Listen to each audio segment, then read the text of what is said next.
Hi, I'm Amanda. 3 months ago, I woke up from emergency surgery to find an empty hospital room and a note on my bedside table that read, "Uber yourself home when you're ready. We had to get back to the diner." No flowers, no concerned faces, just hospital-grade loneliness and the sound of machines keeping me company. That note was the moment I realized I'd been living my entire life as an inconvenience to people who were supposed to love me unconditionally. But here's the thing about rock bottom. It gives you a really solid foundation to build from. Before we jump back in, tell us where you're tuning in from, and if this story touches you, make sure you're subscribed, because tomorrow I've saved something extra special for you. The fluorescent lights in room 314 buzzed with that particular hospital frequency that makes everything feel surreal. I had been lying there for 2 hours, floating in and out of consciousness, expecting to see familiar faces when my vision finally cleared. Instead, I found myself staring at mint green walls and a small piece of notebook paper folded next to a plastic water pitcher. The handwriting was my mother's, neat and efficient like everything else about Linda Foster. My abdomen throbbed, where they had removed my appendix during what the surgeon called a close call. Apparently, I had been walking around with a ticking time bomb in my gut for days, dismissing the pain as stress from managing the books at Foster's Diner. The same diner my family had owned for 15 years. The same diner where I worked 60-hour weeks without taking a real vacation. The same diner that somehow always needed me to cover extra shifts whenever Nicole wanted time off to pursue her photography hobby. I read the note again, hoping the words would rearrange themselves into something that resembled care. They didn't. Below my mother's message, there was a postscript in my father's blocky handwriting. "Left your purse in the drawer. Building closes visiting hours at 9. It was already past midnight. The nurse who checked on me around 1 a.m. was a tired woman named Kelly, whose kind eyes crinkled when she noticed I was awake. "Feeling better, sweetie?" she asked, adjusting my IV drip. "Your family stepped out for a bit, but I'm sure they'll be back soon." I almost told her the truth. Almost explained that they hadn't stepped out. They had stepped away entirely, leaving me to figure out post-surgical recovery like I figured out everything else in my life. Alone. Instead, I managed a weak smile and asked if she could help me call a cab for the morning. "Honey, you just had major surgery. You shouldn't be going anywhere for at least another day. Don't you have someone who can stay with you?" The concern in her voice made my chest tighten in a way that had nothing to do with my surgical incisions. I had grown up in Portland's Westfield district, where the Foster family was known for their warm hospitality and community involvement. Our diner was a neighborhood institution, famous for Linda's homemade pies and Robert's weekend pancake specials. People would drive from across the city just to experience what the local newspaper called authentic family dining. What they couldn't see from their booths was how that warmth never quite extended to the youngest Foster daughter. Nicole, 3 years older and infinitely more photogenic, had been the face of the family business since she turned 16. Her pictures adorned the walls, Nicole serving coffee with a radiant smile, Nicole presenting a pie to a satisfied customer, Nicole cutting the ribbon when we expanded into the neighboring storefront. I was usually behind the camera, or behind the register, handling the less glamorous aspects of keeping a restaurant running. Tyler, my older brother by 5 years, had escaped to Seattle for college and rarely returned except for major holidays. He had always been the academic one, destined for bigger things than small-town restaurant management.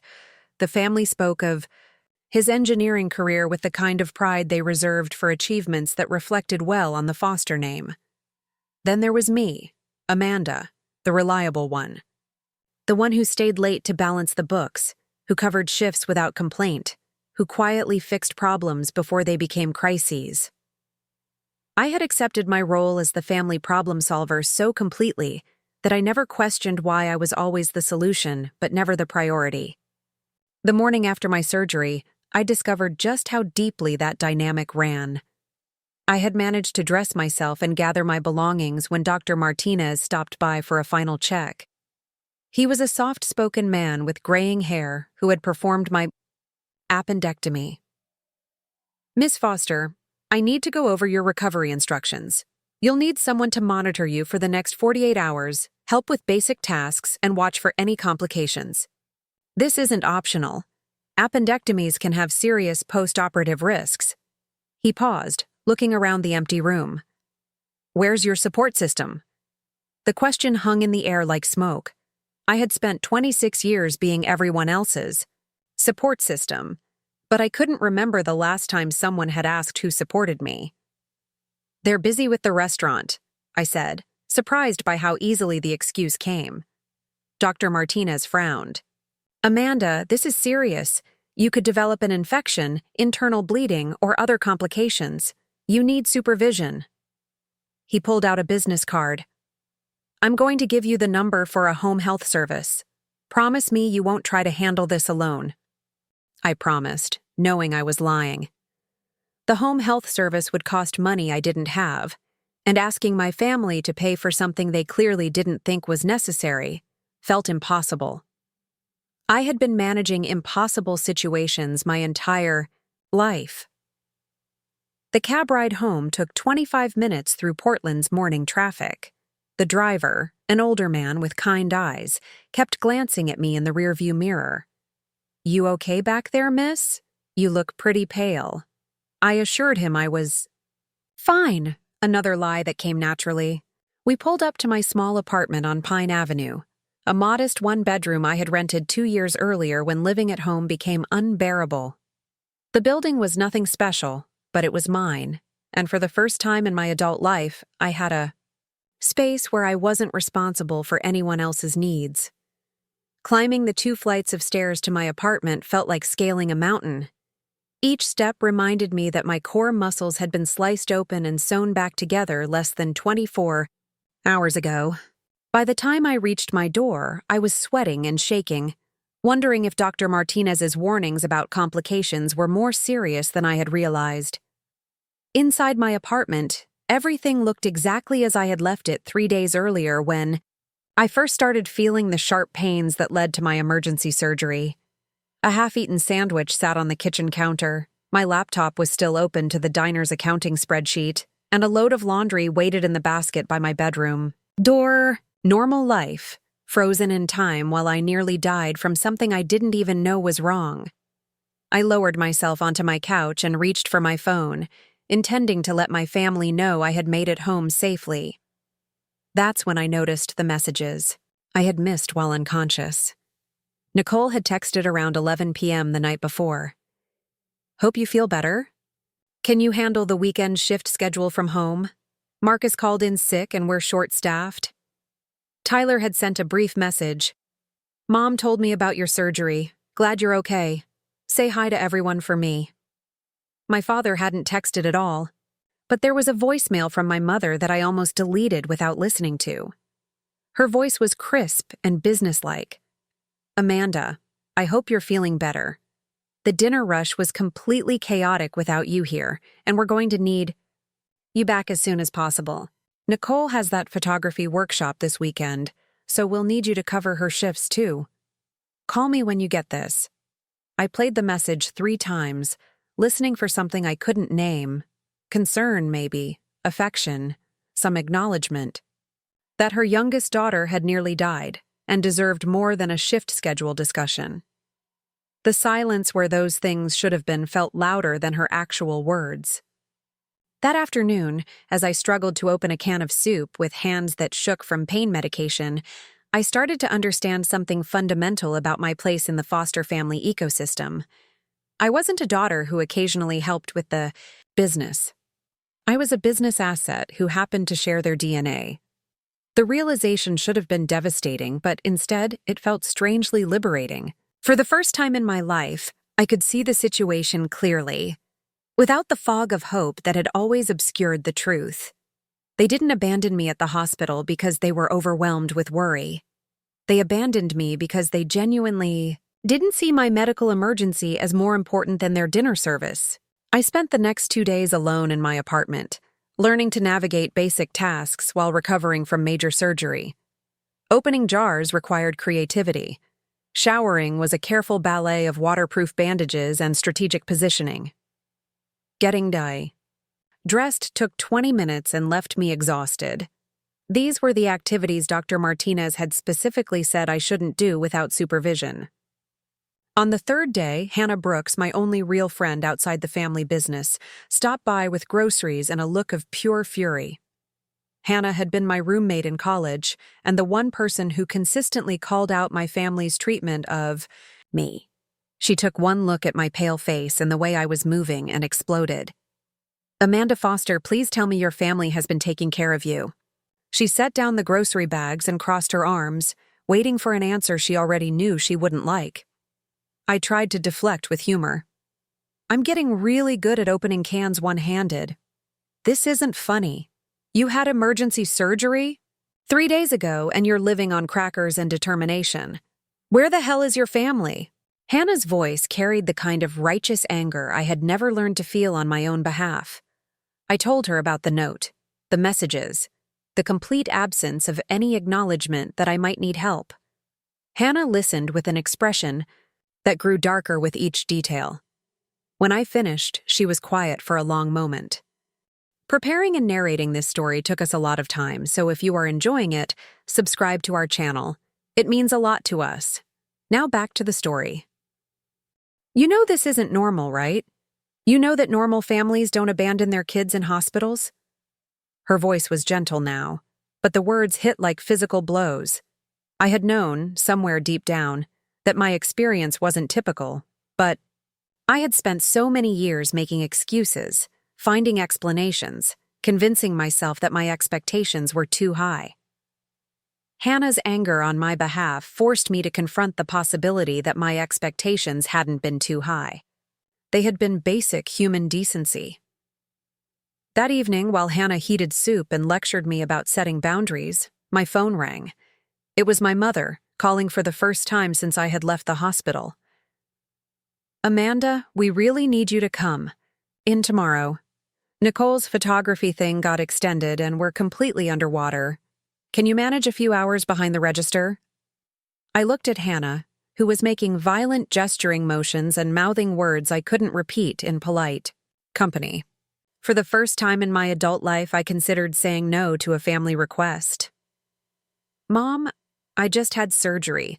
The doctor said I need at least a week to recover." "I know, sweetie, but it's just sitting behind the register. It's not like you'd be cooking or cleaning. We really need you." Her tone carried that familiar note of patient martyrdom that had always made me feel guilty for having needs. "I can barely stand up for more than 10 minutes. I'm not supposed to lift anything heavier than a coffee cup." Even as I said it, I could feel my resolve wavering. This was the script we had always followed. They needed something. I provided. Everyone moved on. "Amanda, honey, we wouldn't ask if it wasn't important. The diner is struggling without you, and Nicole has been working so hard lately. She deserves this opportunity." The conversation was ending the way it always did, with my needs being repositioned as selfishness.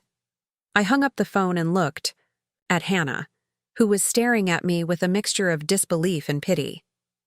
"Please tell me you didn't just agree to work tomorrow." I hadn't explicitly agreed, but we both knew I was going to show up. It's what I always did. It's who I had always been. But sitting there in my apartment, surrounded by evidence of how little my well-being mattered to the people who should love me most, I felt something shifting inside me. It was small at first, like a hairline crack in a foundation, but it was there. Hannah spent the night on my couch, ostensibly to help if I had any complications, but really to make sure I didn't do anything stupid like attempt to work while recovering from major surgery. She made breakfast, helped me shower, and spent most of the morning trying to convince me that I had other options. "You could quit," she said as we sat at my small kitchen table. "Find a job somewhere else, somewhere they appreciate you." The suggestion felt impossible, like suggesting I could sprout wings and fly to the moon. The diner wasn't just my job. It was my family's legacy, my identity, the thing that had defined me since I was old enough to bus tables. Walking away would mean admitting that 26 years of loyalty and sacrifice had been wasted on people who didn't value either. But as I sat there, feeling every twinge of my healing incisions and remembering the empty hospital room, I started to wonder if that admission might not be the beginning of something better rather than the end of everything I knew. The morning passed quietly, with Hannah reading while I dozed fitfully on the couch. Around noon, my phone buzzed with a text from Nicole. "Where are you? Mom said you'd be here by now and we have a line out the door." I stared at the message, understanding that my family had simply assumed I would show up, despite never actually agreeing to work. They had made plans around my compliance, assigned shifts based on my inability to disappoint them, built their day around the absolute certainty that I would sacrifice my recovery for their convenience. Hannah read the text over my shoulder and made a sound like an angry cat. "Amanda, if you go to that diner today, I will personally drive to the hospital and tell Dr. Martinez that his patient is ignoring medical advice. He'll probably have you committed for your own safety." The threat was enough to keep me home, but it didn't stop the guilt that gnawed at me for the rest of the day. Every hour that passed without me at the diner felt like a betrayal of everything I had been raised to believe about family loyalty and responsibility. The conditioning ran so deep that even as my body screamed for rest, my mind insisted I was being selfish. That evening, I received a series of increasingly frustrated calls from my family. My father's voice was tired when he called around dinner time. "Amanda, I don't understand what's going on with you. We needed you today and you just disappeared. That's not like you." He was right. It wasn't like me. The old Amanda would have shown up, would have pushed through the pain, would have found a way to make it work, because that's what good daughters did. But the old Amanda had also nearly died alone in a hospital room, abandoned by the people she had spent her life serving. Nicole called an hour later, her voice sharp with irritation. "I don't know what Hannah has been telling you, but this whole dramatic invalid thing is getting old. It was outpatient surgery, not a heart transplant. People have appendectomies all the time and go back to work the next day." I wanted to explain that people don't usually go back to work the next day, that Dr. Martinez had specifically warned against exactly what she was suggesting, that my recovery was more important than their convenience. Instead, I said I would try to come in the next day and hung up, feeling like I had failed some fundamental test of character. The guilt lasted until I tried to stand up too quickly and nearly passed out from the shooting pain in my abdomen. As I sat back down, breathing carefully and waiting for the dizziness to pass, I realized that my family's expectations weren't just unreasonable. They were potentially dangerous. That night, I lay in bed thinking about the note my mother had left at the hospital. "Uber yourself home when you're ready." The more I thought about those words, the more they revealed about how my family saw me. I wasn't someone who deserved care or protection. I was someone who should handle her own problems efficiently and without bothering anyone else. I had built my entire identity around being low maintenance, self-sufficient, and endlessly accommodating. I had been so successful at convincing everyone I didn't need help that they had actually started to believe it. Even when I was lying in a hospital bed, vulnerable and scared, they saw someone who could manage perfectly well on her own. The irony was devastating. In trying to be the perfect daughter, I had trained them to treat me like I didn't matter at all. The following week brought a strange kind of clarity that only comes from being forced to sit still long enough to actually think. Hannah had returned to her own life, but not before stocking my refrigerator and making me promise to call if I needed anything. The apartment felt different now, like a sanctuary rather than just a place to sleep between shifts at the diner. I found myself with something I hadn't experienced in years: uninterrupted time. No orders to take, no tables to clean, no books to balance. Just me, my healing body, and the growing realization that I had no idea who I was outside of my usefulness to other people. On Thursday morning, while carefully maneuvering around my apartment with a cup of tea, I noticed a stack of old photo albums Hannah had pulled from a closet while looking for extra pillows. I hadn't looked at them in years, mostly because they lived at the family house and I was rarely there long enough to sit and reminisce. But Hannah had apparently grabbed them during one of her many rescue missions to my childhood bedroom. I settled onto the couch and opened the first album, expecting to see the usual collection of family milestones and holiday celebrations. What I found instead was a visual timeline of my gradual disappearance from my own family's story. The early photos showed a typical family with 3 children. There was baby Tyler being held by proud parents, toddler Nicole grinning at birthday parties, and eventually, little Amanda joining the mix. For the first few years, we all appeared with equal frequency. Family vacations, Christmas mornings, random afternoons in the backyard. I was there, visible, included. But as I flipped through the years, I started to notice a pattern that made my stomach clench in a way that had nothing to do with my surgical recovery. The photos began to shift. Nicole started appearing more frequently, often in solo shots, or with just one parent. Tyler's academic achievements were documented extensively, and slowly, subtly, Amanda began to fade into the background. By the time I reached high school photos, I was barely present at all. Nicole's junior prom was documented from getting ready to the after party. Tyler's graduation had an entire page dedicated to different angles of him receiving his diploma. My own graduation photo was a single snapshot tucked into the corner of a page, partially obscured by a picture of the family dog. I kept flipping, looking for evidence that this was just a coincidence, that my perception was skewed by recent events. Instead, the pattern became more pronounced. Nicole's college photos covered multiple pages. Tyler's engineering internship announcement warranted a full spread. My acceptance to Portland State University was nowhere to be found. The most recent photos were almost exclusively of Nicole and her photography work. There were artistic shots of her with her camera, pictures of her pieces displayed in local galleries, even photos of our parents proudly standing next to her exhibits. The Foster family had apparently been attending art openings and supporting creative endeavors for years. I just hadn't been invited. I closed the album and sat in the silence of my apartment, trying to process what I had just seen. It wasn't that they had actively excluded me from the photos. It was that they had stopped thinking to include me at all. I had become so invisible, so peripheral to their sense of family identity, that my absence didn't register as missing. The phone rang, startling me out of my thoughts. It was my mother, her voice carrying that familiar note of barely contained irritation that meant she was calling from the diner during a busy period. "Amanda, I need you to walk me through the payroll system. Nicole tried to run it yesterday, and something went wrong. Half the staff didn't get their direct deposits and everyone's upset. I had set up the payroll system 2 years earlier, when our old accountant retired, and my father decided to handle everything in-house to save money.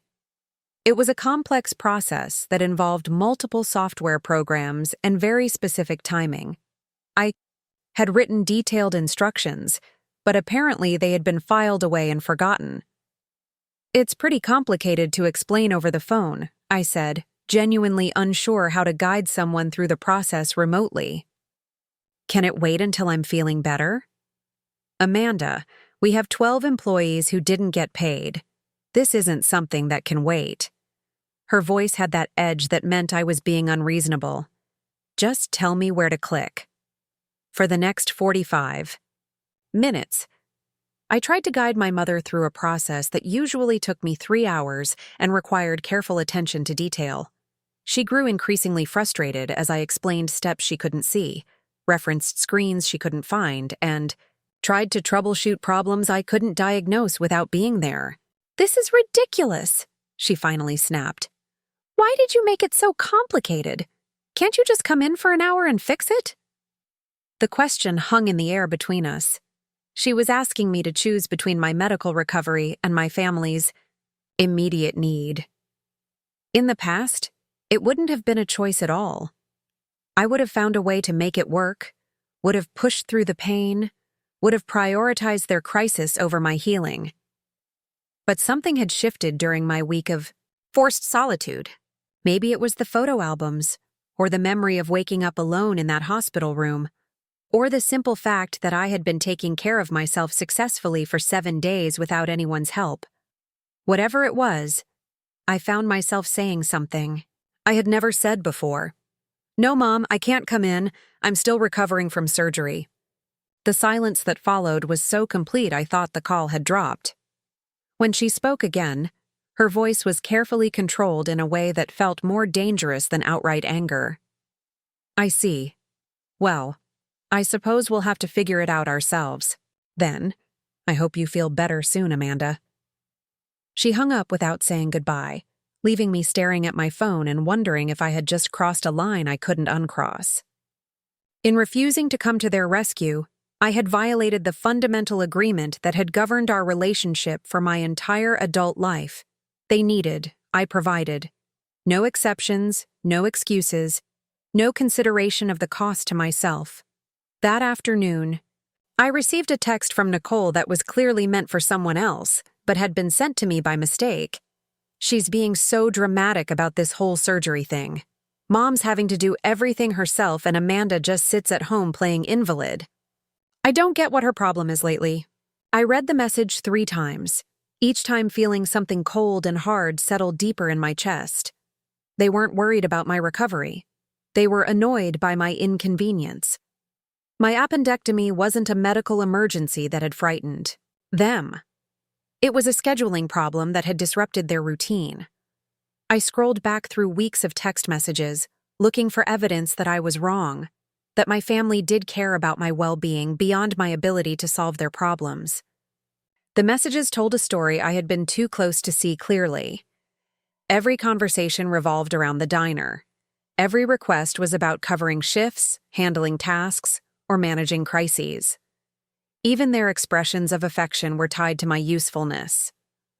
"Thanks for staying late. You're a lifesaver."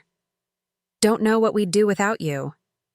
"You're so good at handling the difficult customers." I was loved for what I did, not who I was. And when I couldn't do, when surgery and recovery made me temporarily useless, that love evaporated like steam. The realization should have been devastating, but instead, it felt oddly empowering. For the first time in my adult life, I could see the relationship clearly, without the fog of hope and denial that had always obscured the truth. They didn't mistreat me because they were stressed or overwhelmed or going through a difficult period.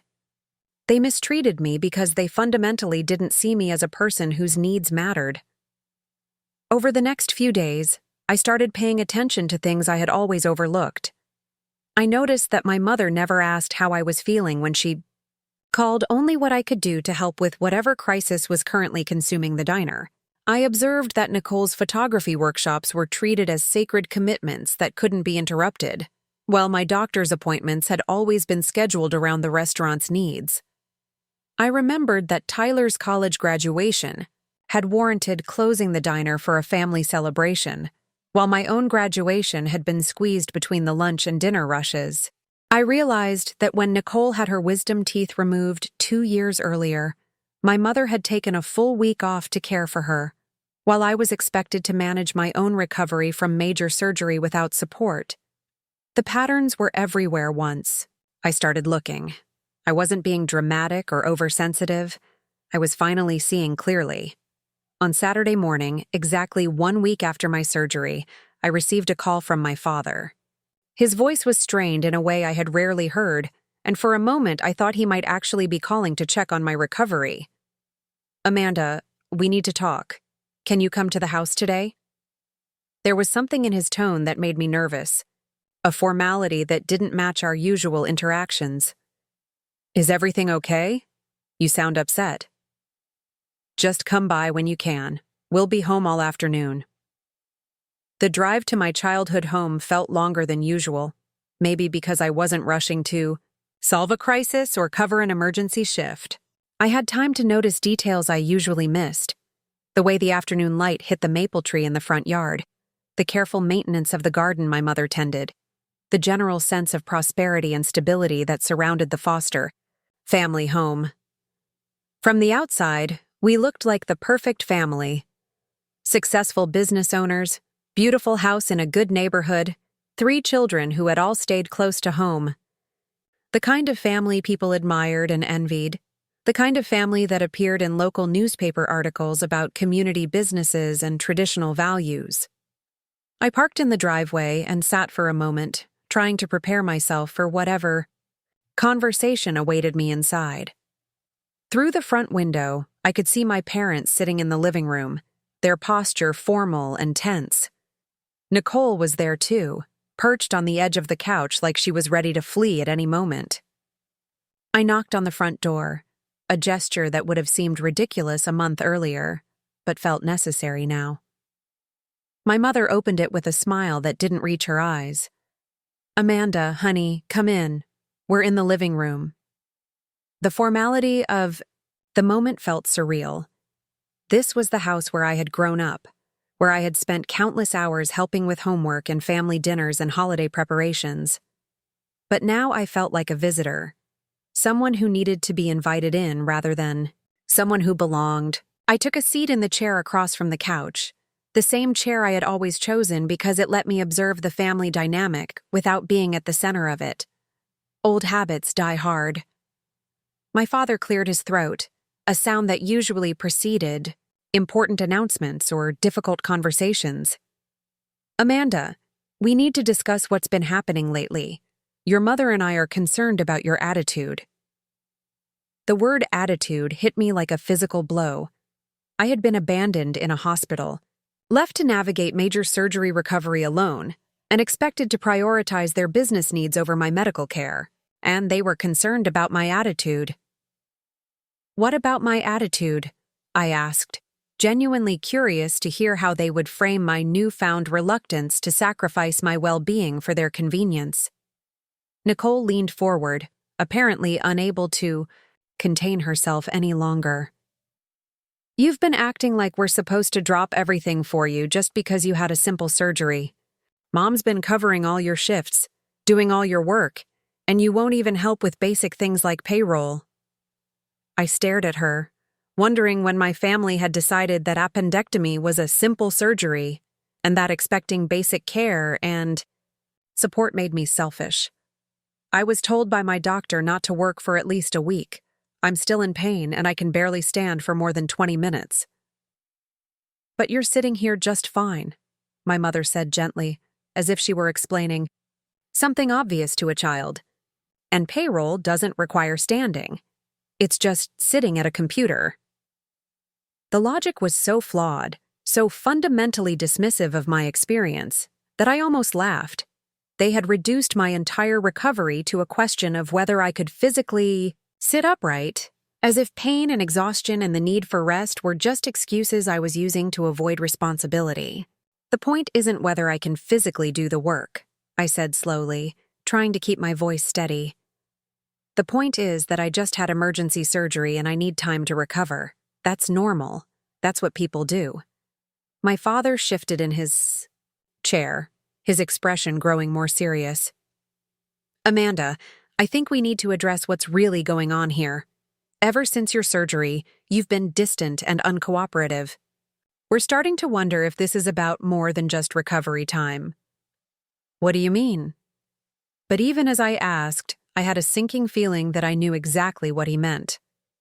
"We think you're using this surgery as an excuse to avoid your responsibilities," Nicole said bluntly, "like you're trying to prove some kind of point about how we don't appreciate you enough."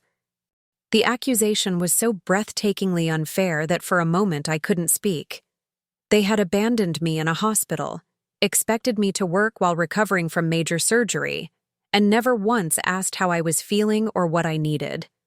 And they thought I was manufacturing drama to get attention. "You think I had my appendix removed as a manipulation tactic?" I asked, my voice barely above a whisper. "Of course not," my mother said quickly. but we think you're milking the recovery for sympathy. You've always been sensitive, Amanda, and lately you seem to be looking for reasons to feel sorry for yourself.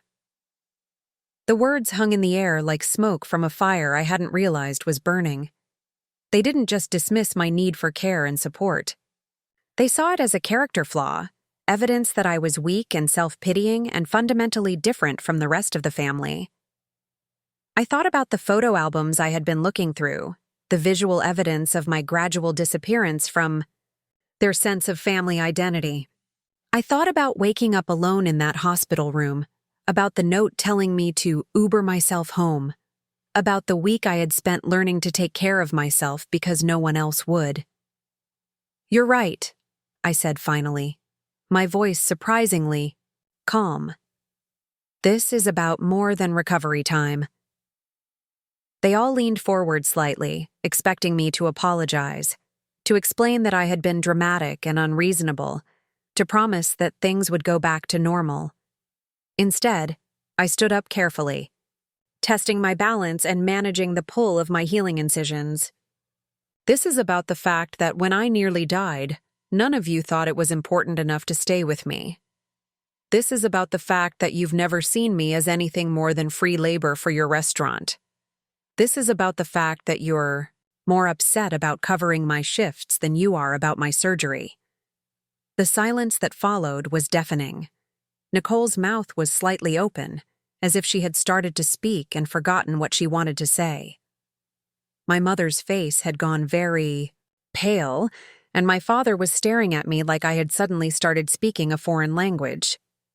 "Amanda," my mother said carefully, "you're being very dramatic. We love you, of course we do.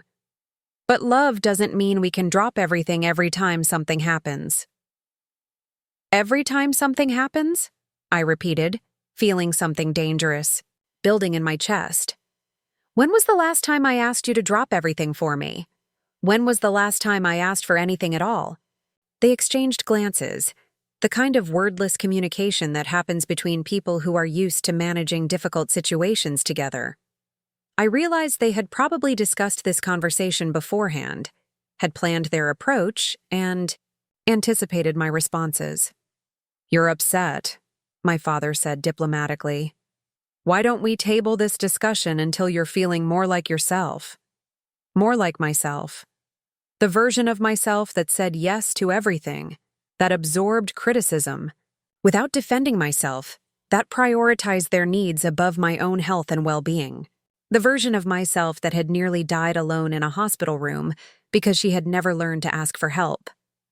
"No," I said, surprising myself with the firmness in my voice.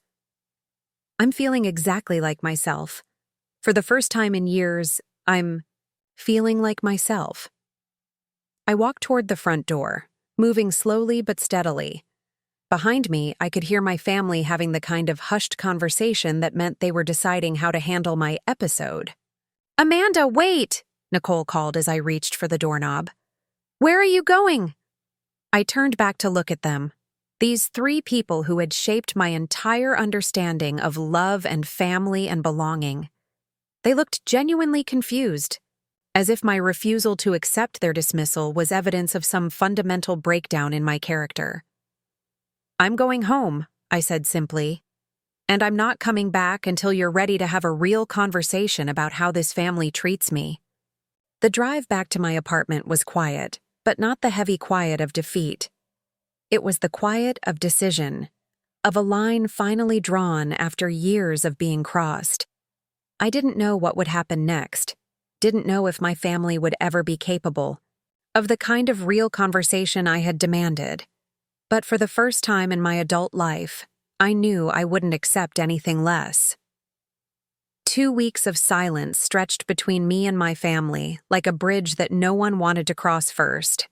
My phone remained mercifully quiet, free from the constant stream of requests and emergencies that had once defined my daily existence. The absence of their demands felt strange at first, like phantom pain from a limb that had been amputated, but gradually I began to appreciate the space it created in my life.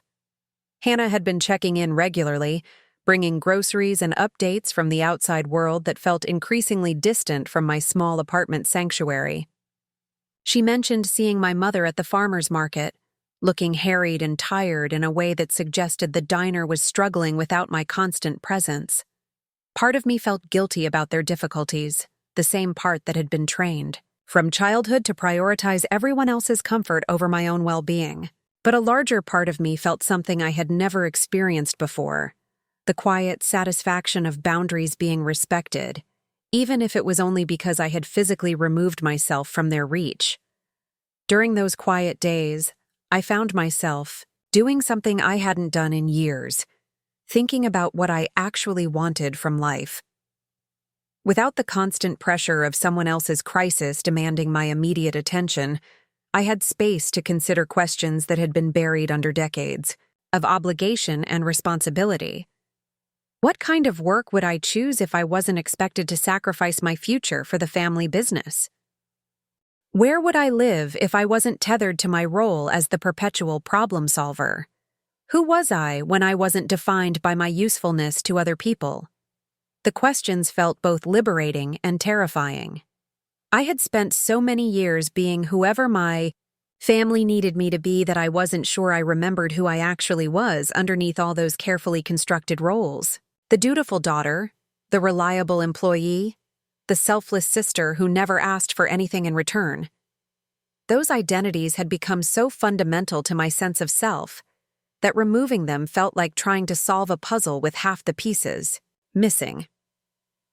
On a rainy Thursday morning, while organizing some old files that Hannah had retrieved from my childhood bedroom, I discovered something that made my hands shake with a mixture of anger and validation. Tucked between school reports and medical records was a folder labeled business documents in my mother's careful handwriting. Inside were papers I had never seen before, documents that revealed a financial reality I had been completely excluded from understanding. The first document was a partnership agreement dated 3 years earlier, outlining the division of ownership in Foster's Diner. According to the legal language I struggled to decipher, the restaurant had been formally restructured as a family business with specific ownership percentages assigned to each family member. My father held 40%, my mother 30%, Nicole 20%, and Tyler 10%. My name appeared nowhere in the document. I read it twice, then 3 times, looking for some section that mentioned my role or my stake in the business I had been working at for nearly a decade. There was nothing. According to this legal document, I was an employee, not a family member with any claim to the enterprise I had helped build and maintain. The second document was even more shocking. It was a life insurance policy taken out on me 2 years earlier, with my parents listed as the primary beneficiaries. The policy was for $200,000, a sum that represented more money than I had ever seen in one place. At the bottom of the document, there was a copy of my signature, though I had no memory of signing anything related to life insurance. I sat on my kitchen floor, surrounded by papers that painted a picture of careful financial planning that had deliberately excluded me from any benefit, while ensuring that my death would provide substantial compensation to my family. The cold calculation of it took my breath away. They had legally formalized my position as an unpaid employee with no ownership rights, while simultaneously betting on my early demise to fund their retirement. The third document was a consulting agreement that made my stomach turn. It outlined payments made to Nicole for marketing and promotional services totaling $30,000 over the past 18 months. According to the contract, she was being paid $1,000 per month for taking photographs and managing social media accounts, work that took her perhaps 10 hours per month and had previously been handled by my mother as part of her regular duties. Meanwhile, my own compensation had remained at minimum wage plus tips, despite the fact that I managed payroll, handled vendor relationships, created work schedules, trained new employees, and covered shifts whenever someone called in sick. Nicole was being paid $60 per hour to take pictures of pie, while I was earning $12 per hour to keep the entire operation running smoothly. I called Hannah immediately. my voice shaking as I tried to explain what I had discovered. She listened in silence as I read through the documents, her breathing growing more rapid with each revelation. "Amanda," she said when I finished, her voice tight with controlled fury, "you need to talk to a lawyer. Like, today. This isn't just family dysfunction, this is financial exploitation." The suggestion felt both obvious and impossible. Lawyers were for people with real problems, serious legal issues that warranted professional intervention. My situation was just family drama, wasn't it? The same kind of complicated dynamics that every family dealt with in their own way. But, as I looked again at the documents spread across my kitchen table, I realized that my family had already involved lawyers. They had formalized their treatment of me through legal contracts and financial agreements. They had protected their interests while leaving me completely vulnerable. If they could use the legal system to ensure their advantage, maybe it was time for me to understand my own rights. Hannah helped me research employment attorneys in Portland, and by that afternoon, I had an appointment scheduled with a woman named Patricia Hoffman who specialized in workplace exploitation and family business disputes. The appointment was, for the following Monday, giving me a weekend to organize my thoughts and gather any additional documentation that might be relevant. That weekend, I conducted what felt like an archaeological expedition through my own life, digging through years of pay stubs, work schedules, and employment records that told a story I had been too close to see clearly. The pattern of exploitation was undeniable once I laid it out chronologically. My responsibilities had increased steadily over the years, while my compensation remained stagnant. I had been given managerial duties without managerial pay, asked to handle financial responsibilities without any ownership stake, and expected to prioritize the business above my own health and well-being. I also discovered that I had been systematically excluded from important business decisions that directly affected my work. New vendor contracts that changed my daily responsibilities, policy changes that increased my workload, even the decision to expand into catering services that required me to work longer hours. These decisions had been made in family meetings I was never invited to attend, implemented through directives I was expected to follow without question. The more I uncovered, the clearer it became that my family's treatment of me wasn't just emotional neglect. It was a calculated business strategy that maximized their profit by minimizing my compensation and legal protections. They had found a way to get management-level work for minimum wage pay, and they had used my love and loyalty to ensure I wouldn't question the arrangement. Monday morning arrived gray and drizzling, the kind of Pacific Northwest weather that makes everything feel muted and uncertain. Patricia Hoffman's office was in a converted Victorian house near downtown Portland, the kind of space that managed to feel both professional and welcoming. She was a woman in her 50s with silver hair, and the kind of direct gaze that suggested she had heard every story and wouldn't be easily shocked. I had prepared for the meeting by organizing all my documents into neat folders, but when Patricia asked me to start at the beginning and tell her about my work situation, I found myself struggling to know where to begin. How do you explain a lifetime of gradual normalization, the slow process by which reasonable requests become unreasonable demands, become outright exploitation? "Let's start with your current position," she said gently, noting my hesitation. "What's your official title at the restaurant?" "I don't really have one," I admitted. "I do whatever needs to be done. Cashier, bookkeeper, scheduling coordinator, trainer, sometimes cook if we're short-staffed." She made notes as I spoke, asking detailed questions about my responsibilities, my hours, my compensation, and the decision-making structure within the business. When I showed her the partnership agreement that excluded me despite my extensive role in the operation, her eyebrows rose in a way that suggested professional interest.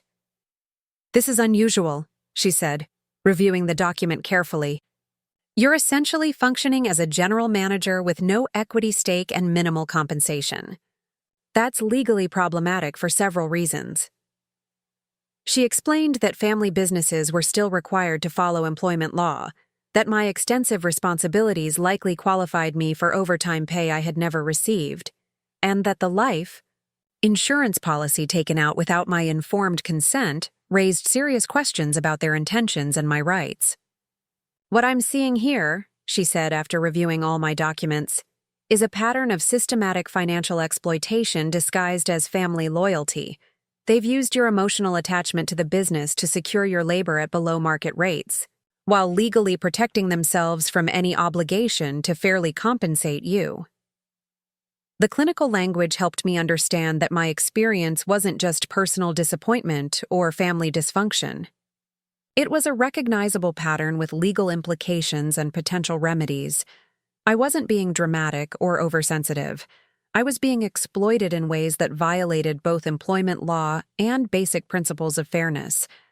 Patricia outlined several options for addressing the situation, ranging from negotiating a better employment agreement to pursuing legal action for unpaid wages and damages. She also mentioned that my sudden absence from the business, if it was causing operational difficulties, gave me significant leverage in any negotiations. "The question," she said, leaning back in her chair, "is what outcome you're hoping for. Do you want to fix the situation and continue working there under better terms? Or are you ready to separate from the business entirely?" I realized I didn't know the answer to that question. A month ago, I would have said I wanted to fix things, to find a way to be valued and fairly treated within the family business. But sitting in Patricia's office, surrounded by evidence of how deliberately I had been excluded and exploited, I wasn't sure that redemption was possible or even desirable. "I need to think about it," I said finally. "But I want to understand all my options." She nodded, clearly familiar with clients who needed time to process the full scope of their situations. We scheduled a follow-up meeting for the end of the week, giving me time to decide what kind of future I wanted to pursue. Walking back to my car after the meeting, I felt both empowered and overwhelmed. For the first time, I had professional validation that my treatment had been unacceptable, that my family's behavior had crossed legal boundaries, not just emotional ones. But I also felt the weight of decisions that would fundamentally change my relationship with the only family I had ever known. That evening, I sat in my apartment with a legal pad, trying to write down what I actually wanted from the situation. The exercise was harder than I expected, largely because I had spent so many years focused on what other people needed from me that I had stopped considering my own preferences and priorities. Did I want an apology? Financial compensation for years of underpayment? A formal role in the business with appropriate compensation and decision-making authority? Or did I want something more fundamental, the freedom to build a life that wasn't defined by their needs and expectations? As I wrote, I realized that the surgery and recovery period had given me a taste of something I had never experienced before: autonomy. For 2 weeks, I had made decisions based on my own needs and preferences. I had rested when I was tired, eaten what I wanted, spent my time on activities that interested me rather than obligations that drained me. It had been the most peaceful period of my adult life. The next morning, I received a call that interrupted my contemplation. It was Tyler, calling from Seattle for the first time since my surgery.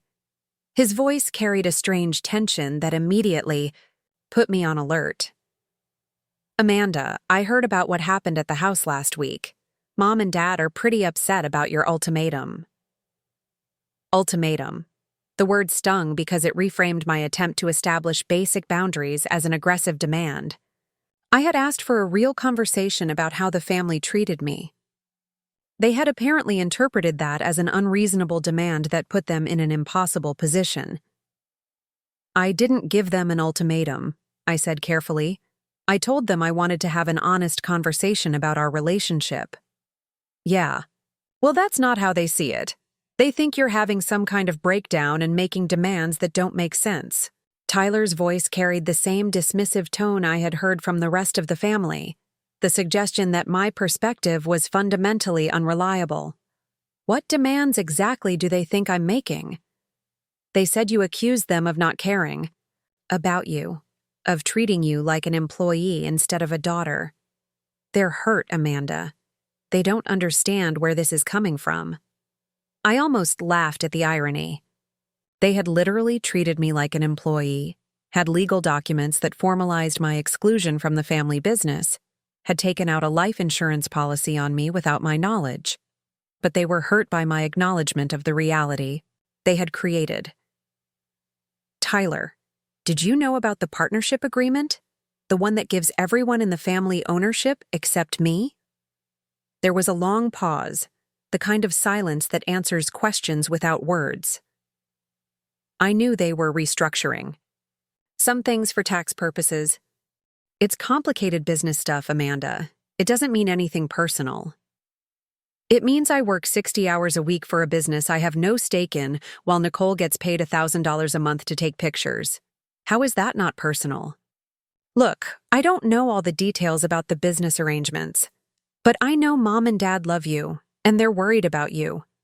This whole thing started when you had surgery, and they think maybe you're not thinking clearly. The gaslighting was so smooth, so perfectly executed, that I might have fallen for it a month earlier. My legitimate concerns about exploitation and neglect were being reframed as evidence of mental instability caused by medical trauma. My family had found a way to dismiss everything I said by suggesting that surgery had somehow impaired my judgment. "My thinking is clearer than it's been in years," I said, surprised by the steadiness in my own voice. "And if they're worried about me, they have a strange way of showing it." "What do you want me to tell them?" Tyler asked, and I could hear the frustration in his voice. He wanted this conversation to end with me agreeing to apologize and return to my previous role. He wanted the family dynamic to return to its comfortable equilibrium, where everyone's needs were met except mine. "Tell them I'm taking some time to figure things out. And tell them that when I'm ready to talk, it will be on equal terms, not with me begging for scraps of basic respect." After Tyler hung up, I sat with the knowledge that my family was actively working to undermine my perspective and my credibility. They weren't engaging with the substance of my concerns. They were questioning my mental fitness to have concerns at all. It was a sophisticated form of manipulation that might have worked if I hadn't spent the past few weeks getting clarity about the situation from an outside perspective. That afternoon, I made a decision that felt both terrifying and liberating. I called Patricia Hoffman and scheduled an emergency meeting for the next day. It was time to stop hoping my family would voluntarily treat me better and start taking legal action to protect my own interests. The next 24 hours passed slowly, filled with alternating waves of determination and doubt. I had never sued anyone, had never been involved in legal conflict beyond traffic tickets and lease agreements. The idea of taking formal action against my own family felt like crossing a bridge that could never be rebuilt. But every time I wavered, I thought about waking up alone in that hospital room, about the note telling me to Uber myself home, about the years of 60-hour weeks for minimum wage while my sister collected $1,000 a month for part-time photography work. I thought about the life insurance policy they had taken out on me, the partnership agreement that excluded me, the systematic way they had formalized my exploitation while maintaining the pretense of family love. By the time I walked into Patricia's office the next day, I knew what I wanted to do. I wanted to file complaints with the Department of Labor for unpaid overtime wages. I wanted to demand fair compensation for my managerial responsibilities. I wanted to expose the life insurance policy and the partnership agreement that revealed their true intentions. Most importantly, I wanted to send a message that their treatment of me had consequences, that I was no longer willing to absorb their exploitation silently, that my compliance could no longer be taken for granted. "I'm ready to move forward," I told Patricia as soon as I sat down. "I want to pursue every legal option available." She smiled, the kind of expression that suggested she had been hoping I would reach this conclusion. "Good. Let's make them understand. That family loyalty is supposed to work both ways." The legal paperwork took 3 days to prepare and felt like signing my name to a small revolution. Patricia had been thorough, documenting every violation of employment law, every instance of unpaid overtime, every breach of basic workplace protections that my family had committed over the years. The complaint filed with the Department of Labor alone was 12 pages long, a comprehensive indictment of their business practices disguised as family obligations. I had expected to feel guilty about taking formal action against my own family, but instead, I felt something closer to relief. For the first time in my adult life, I wasn't handling their problems in silence. I wasn't absorbing their mistakes or covering for their shortcomings. I was holding them accountable for their choices, and the weight of that responsibility no longer rested solely on my shoulders. The first indication that my legal action was having an impact came exactly 1 week after Patricia filed the complaints. I was sitting in my apartment, working on a crossword puzzle and enjoying the luxury of an afternoon with no obligations, when my phone rang with a number I didn't recognize. When I answered, a professional female voice introduced herself as Janet Morrison from Morrison and Associates, representing Foster's Diner in a legal matter. Miss Foster, my clients would like to schedule a meeting to discuss resolving this matter without further legal proceedings. Would you be available to meet this Friday afternoon? The speed of their response told me everything I needed to know about the strength of my case. They weren't calling to fight the charges or dispute the evidence. They were calling to negotiate a settlement before the situation became more public and more expensive. I told Janet I would need to consult with my own attorney and get back to her. After hanging up, I immediately called Patricia, who chuckled when I relayed the conversation. That was fast, even for a clear-cut case like this. They must be very worried about what a full investigation might uncover. Her voice carried the satisfaction of someone who had seen this pattern many times before. Let me call this Janet Morrison and set up a meeting. But Amanda, I want you to be prepared for them to offer you money to make this go away quietly. The question is whether that's what you want, or if you're looking for something more comprehensive. The question stayed with me for the rest of the week. A financial settlement would validate my claims and provide compensation for years of exploitation, but it wouldn't address the fundamental relationship issues that had made the exploitation possible in the first place. Money couldn't repair the damage of growing up feeling invisible and unvalued. It couldn't undo the years of prioritizing everyone else's needs while ignoring my own. Friday afternoon arrived overcast and humid, the kind of weather that makes everything feel heavy and charged with potential.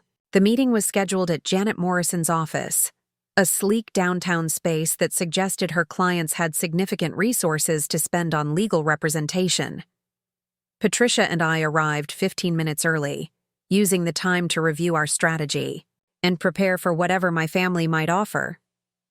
When they walked into the conference room, I was struck by how different they looked in this formal setting. My mother wore a conservative navy suit I had never seen before, her usual casual diner attire replaced by something that suggested serious business. My father looked uncomfortable in his rarely worn dress shirt and tie, like he was playing a role that didn't quite fit. Nicole was there too, also dressed more formally than usual, her expression carefully neutral. Janet Morrison was a polished woman in her 40s who immediately took control of the meeting with the kind of professional efficiency that suggested she handled family business disputes regularly. After the usual pleasantries and introductions, she got straight to the point. We're here because my clients believe there may have been some misunderstandings about Miss Foster's employment arrangements at the family restaurant. They're prepared to offer a settlement that addresses her concerns and allows everyone to move forward. The word misunderstandings was such a perfect example of legal euphemism that I almost admired its audacity. Years of systematic exploitation and financial manipulation reduced to simple miscommunication that could be cleared up with the right conversation.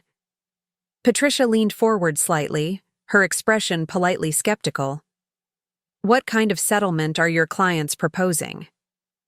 Janet slid a folder across the table. $50,000, paid over 2 years, in exchange for Miss Foster's agreement to drop all pending complaints and sign a non-disclosure agreement. I opened the folder and scanned the proposed settlement terms, trying to keep my expression neutral despite my growing anger. The offer was carefully structured to minimize their immediate financial impact while ensuring my silence about their business practices. The non-disclosure agreement was particularly comprehensive, prohibiting me from discussing not just the settlement, but any details about my employment experience that might reflect poorly on Foster's diner. "This is interesting," Patricia said, dryly, "but it doesn't address the ongoing employment violations. My client has been functioning as a general manager without appropriate compensation or benefits. If she's going to continue working at the restaurant, we need to discuss her proper role and compensation going forward." My mother spoke for the first time since entering the room, her voice carrying that familiar note of patient reasonableness that had always made me feel like my concerns were overblown. "We assumed Amanda would want to return to work once this misunderstanding was resolved. The restaurant isn't the same without her." The statement was so perfectly calculated to appeal to my sense of obligation that I could see exactly how they expected this meeting to unfold. They would offer me money to acknowledge their mistakes. I would feel guilty about the disruption I had caused, and we would all return to the previous arrangement with minor modifications that didn't fundamentally change the power dynamic. "What role are you envisioning for Amanda?" Patricia asked, clearly sensing my family's expectations. My father cleared his throat, the sound that had always preceded his most important pronouncements. "She's been like a manager for years, so we thought we could make that official. Maybe bump her salary up to $15 an hour and give her a title. $15 an hour. For managing payroll, scheduling, vendor relationships, training, and covering any shift that needed filling. For working 60 hours a week without overtime pay or benefits. For sacrificing my health and personal life to keep their business running smoothly. They were offering me a $3 raise to formalize responsibilities I had been handling for years without recognition or appropriate compensation."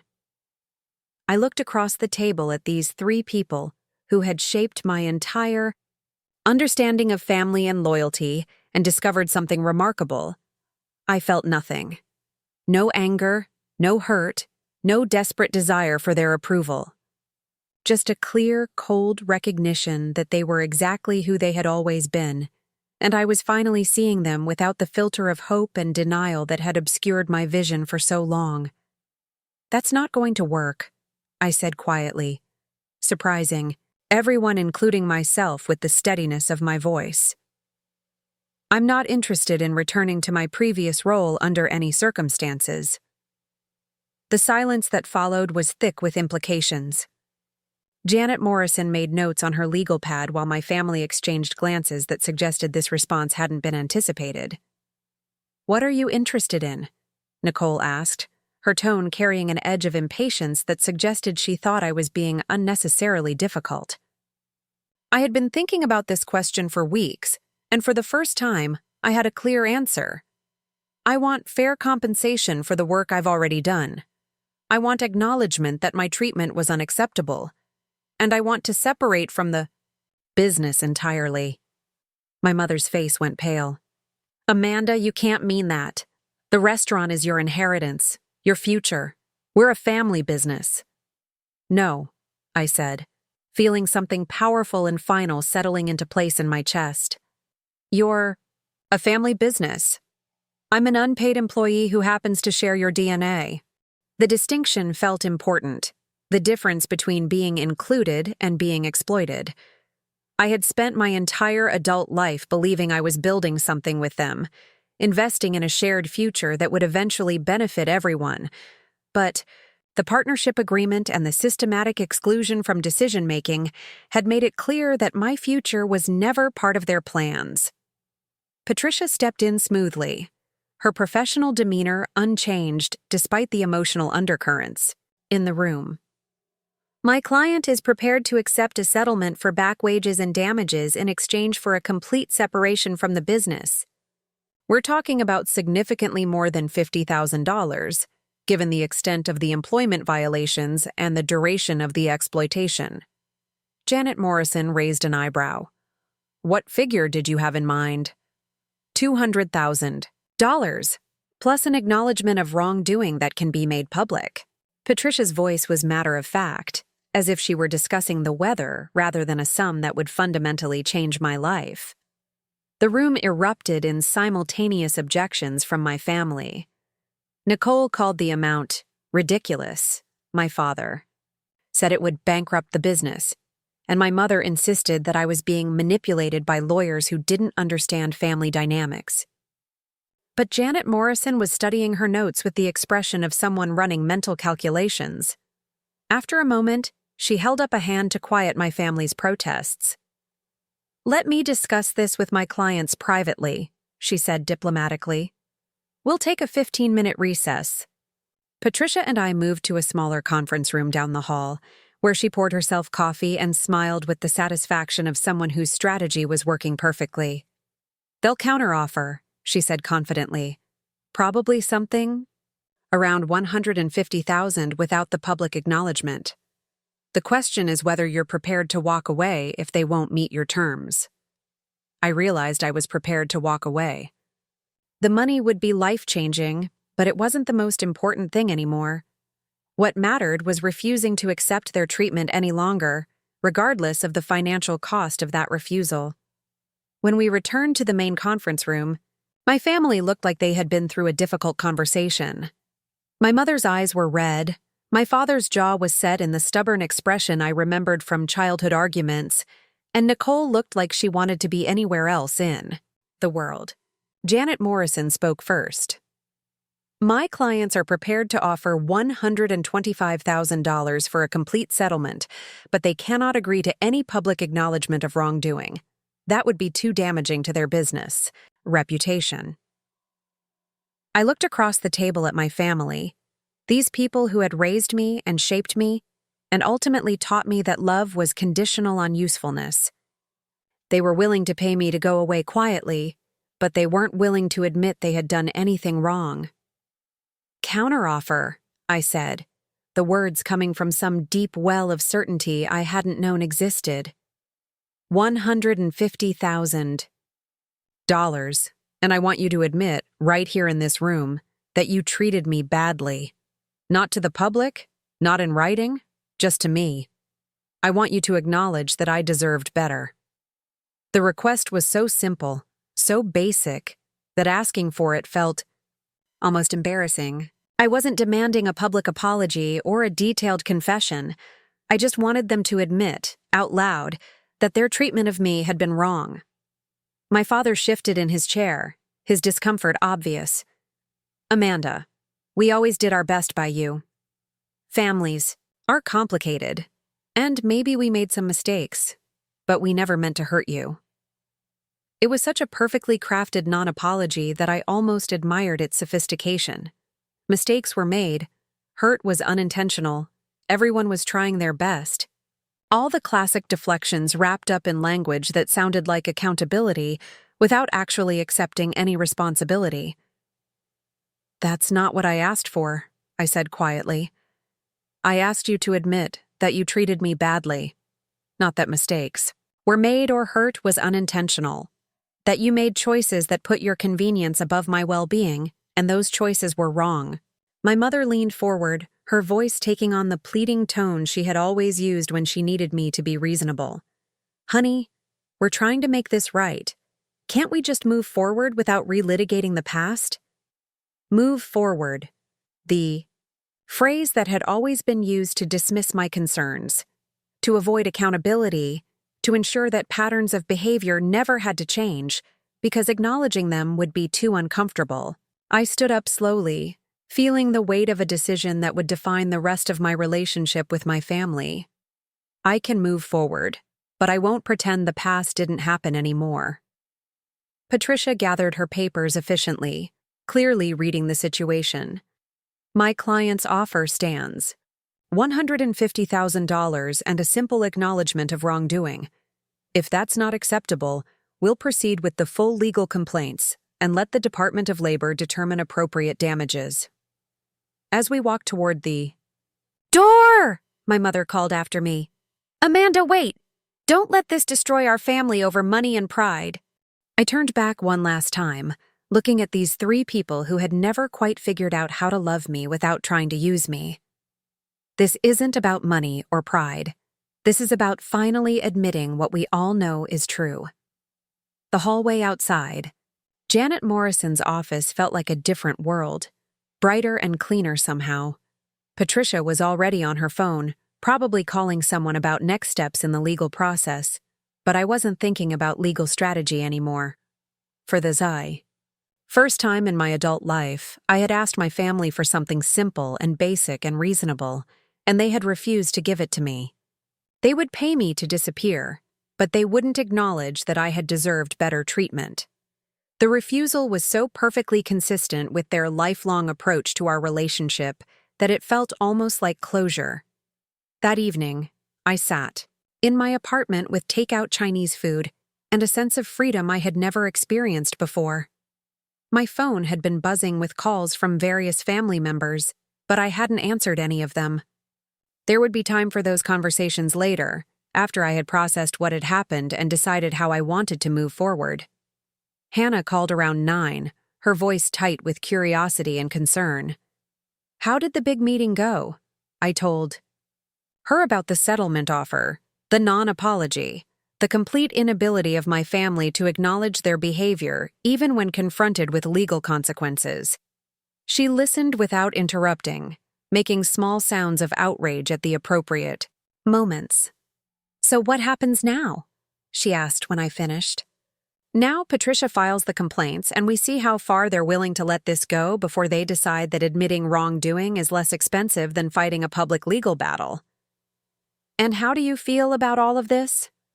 I considered the question seriously, taking inventory of my emotional state like checking for physical injuries after an accident.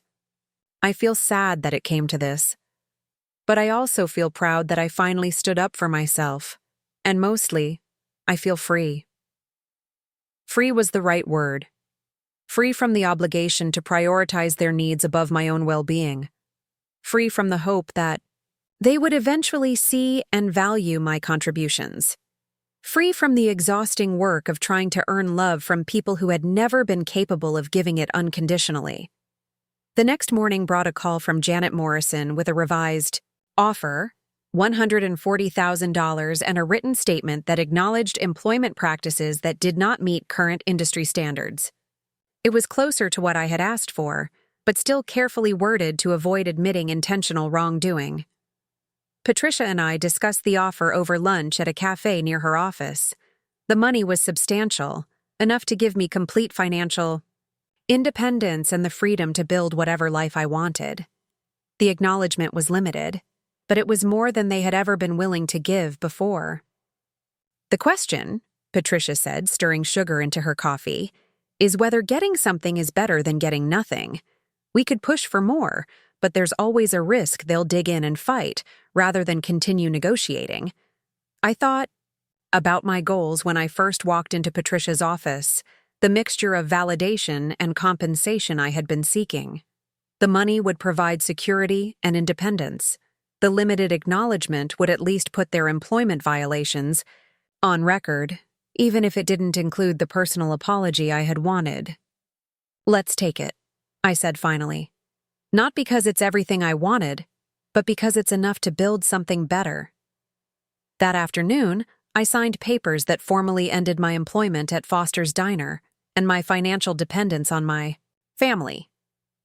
The settlement would be paid over 18 months, giving me time to figure out what I wanted to do next without the pressure of immediate financial need. As I walked out of Patricia's office for the last time, I felt something I had never experienced before. The certainty that my future belonged entirely to me. No one else's crisis could derail my plans. No one else's needs could override my own well-being. No one else's opinion could define my worth. The freedom was intoxicating and terrifying in equal measure. For the first time in my adult life, I had no idea what came next, and that felt exactly right. 6 months later, I stood in the kitchen of a small bakery in Bend, Oregon, kneading bread dough and watching the sunrise paint the Cascade Mountains in shades of gold and pink. The work was physical in a way that felt cleansing, my hands creating something nourishing from simple ingredients, while my mind finally found the peace that had eluded me for years. The bakery belonged to Margaret Chen, a woman in her 60s, who had moved to Bend after her own complicated divorce and decided to start over completely. She had hired me not because of my restaurant experience, but because she said I had the look of someone who understands that starting fresh requires courage. I had never thought of myself as courageous, but working alongside Margaret was teaching me to recognize strength in places I had never looked before. The settlement money had given me choices I had never imagined possible. Instead of staying in Portland and fighting to rebuild relationships that had never been healthy, I had chosen distance and anonymity.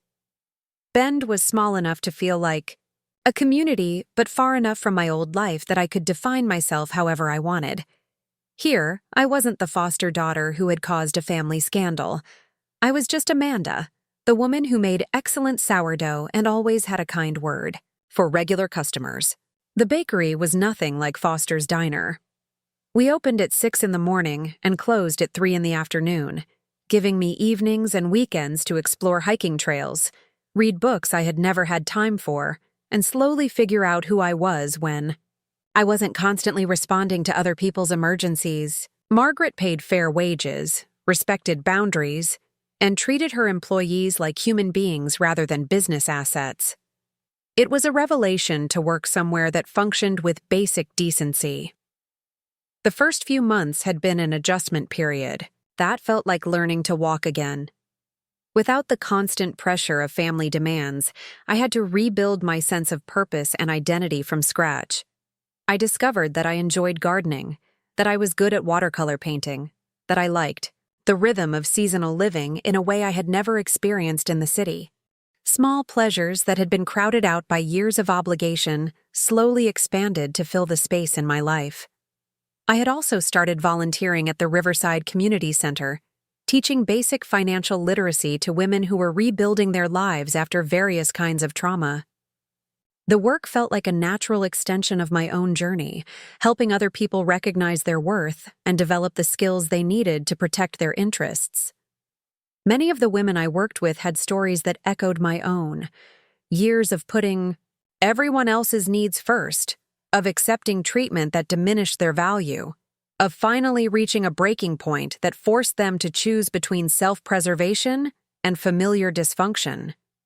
During one of these workshops, I met Sarah, a woman about my age who had recently left an abusive marriage and was struggling to understand basic banking and credit systems that her ex-husband had always controlled. She reminded me of myself. In those first weeks after my surgery, overwhelmed by the complexity of systems she had never been allowed to understand, convinced that her ignorance was evidence of personal failure rather than deliberate exclusion. "I feel so stupid," she said after a particularly frustrating session about investment options. "I'm 34 years old and I don't know how any of this works." "You're not stupid," I replied, recognizing the shame that had once consumed my own sense of self-worth. "You were deliberately kept ignorant by someone who benefited from your confusion. That's not the same thing as being incapable of learning." The distinction felt important, the difference between being naturally limited and being systematically undermined. I had spent years believing that my family's treatment of me reflected my own inadequacies, that I was somehow less deserving of respect and consideration than other people. Working with women who were emerging from similar situations helped me understand that the problem had never been my worth. It had been their willingness to exploit that worth for their own benefit. 3 months into my new life in Bend, I received an unexpected call from Tyler. I had been hiking in the Deschutes National Forest, enjoying the kind of solitude that had become precious to me, when my phone buzzed with his number. I almost didn't answer, but curiosity won out. Amanda, we need to talk. His voice carried a tension I had rarely heard from him, the kind of stress that suggested something significant had changed. What's going on? I asked, settling onto a fallen log beside the trail. The diner is struggling, really struggling. Mom and Dad are talking about selling, and Nicole is panicking because her photography income isn't enough to support herself. They're asking if you'd consider coming back. The request was so perfectly predictable that I almost laughed. They had spent months insisting that my concerns were overblown, that my departure was dramatic and unnecessary, that the business would function fine without my constant involvement. Now, faced with the reality of operating without my unpaid labor, they were discovering that my contributions had been more valuable than they had wanted to acknowledge. That's not going to happen, I said simply, surprised by how easy it was to say no without guilt or hesitation. Amanda, I know you're angry, but this is our family legacy. Everything Dad worked for, everything that connects us to this community. Are you really going to let it die because of hurt feelings? Hurt feelings. The phrase was such a perfect minimization of everything I had experienced that it took my breath away. Years of exploitation, financial manipulation, and emotional neglect reduced to simple sensitivity that could be overcome with enough maturity and family loyalty. Tyler, I didn't make the choices that led to this situation. I just stopped enabling them. The words came from a place of clarity I had never accessed before, free from the desperate need to justify my decisions to people who would never understand. Them. So that's it? You're just going to abandon everything and everyone? I thought about the question seriously, looking out at the mountains that had become my new reference point for beauty and possibility. I'm not abandoning anything. I'm choosing myself for the first time in my life. There's a difference. The conversation ended with Tyler frustrated and me strangely peaceful. His call had been a test of sorts, a chance to see if distance and time had weakened my resolve. Instead, I felt more certain than ever that leaving had been the right choice. My family's crisis was no longer my emergency. Their poor planning was no longer my responsibility. Their refusal to change was no longer my problem to solve. That evening, I called Hannah to update her on the conversation. She had visited me twice in Bend, marveling at the transformation in my energy and perspective. "You sound so calm," she said after I described Tyler's request. "A year ago, that call would have sent you into a panic spiral." She was right. A year ago, the news that my family was struggling would have consumed me with guilt and obligation. I would have found a way to rationalize returning, to convince myself that my happiness was less important than their stability. The woman I had been would have sacrificed her new life to save theirs from the consequences of their own choices. But sitting in my small cottage that evening, surrounded by plants I had chosen and books I was reading for pleasure, I felt no urge to rescue them. They had made their bed with years of deliberate choices that prioritized their comfort over my well-being. Now they could learn to sleep in it. The final piece of closure came unexpectedly, during a routine visit to the Bend Community Health Center for a yearly checkup. Dr. Rodriguez was a soft-spoken woman who took time to actually listen when patients described their concerns, the kind of physician I had never encountered during my years of quick clinic visits squeezed between diner shifts. During our conversation about stress management and work-life balance, I mentioned my history of stomach problems and the appendectomy that had changed everything. She looked thoughtful as she reviewed my medical records. "Your appendicitis was quite advanced when you had surgery," she noted. "According to these notes, you had been symptomatic for at least a week before seeking treatment. That's unusual for someone your age. Most people come in much earlier." I explained that I had been busy with work, that I had thought the pain was just stress, that I hadn't wanted to miss shifts at the family restaurant. As I spoke, I could see understanding dawn in her expression. "Amanda, untreated appendicitis can be fatal. If you had waited even another day or two, you might have died from sepsis." The fact that you were prioritizing work obligations over potentially life-threatening symptoms suggests that you had been conditioned to ignore your own needs in some very dangerous ways. Her words hit me like a physical blow. I had known that my appendectomy was serious, but I hadn't understood just how close I had come to dying because I had been trained to minimize my own pain and prioritize other people's convenience. My family's abandonment at the hospital wasn't just emotionally cruel. It was a response to my near-death experience that revealed exactly how little my life meant to them.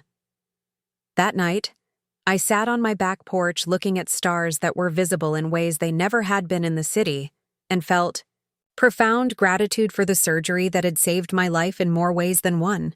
Without that medical crisis, I might have continued for years in the same pattern of self-neglect and exploitation, slowly disappearing until there was nothing left of me but obligation and resentment. A year after leaving Portland, I received a formal letter from Janet Morrison's law firm informing me that Foster's Diner had filed for bankruptcy and would be permanently closing. The letter was brief and businesslike, but it represented the end of a family legacy that had spanned nearly 2 decades. I felt sadness for the genuine community connections the restaurant had fostered, but no guilt about my role in its demise. That same week, I received a handwritten note from my mother, the first direct communication from her since the settlement meeting. Her handwriting was shaky, aged in a way that suggested the stress of the past year had taken a physical toll. Amanda, I hope you're well and happy in your new life. The restaurant is closing, and we're moving to a smaller place outside the city. I know we made mistakes with you, and I'm sorry things turned out this way. You were always the strongest, one in the family, and maybe we relied on that too much. I hope someday you can forgive us. I read the letter several times, looking for the accountability I had once desperately wanted.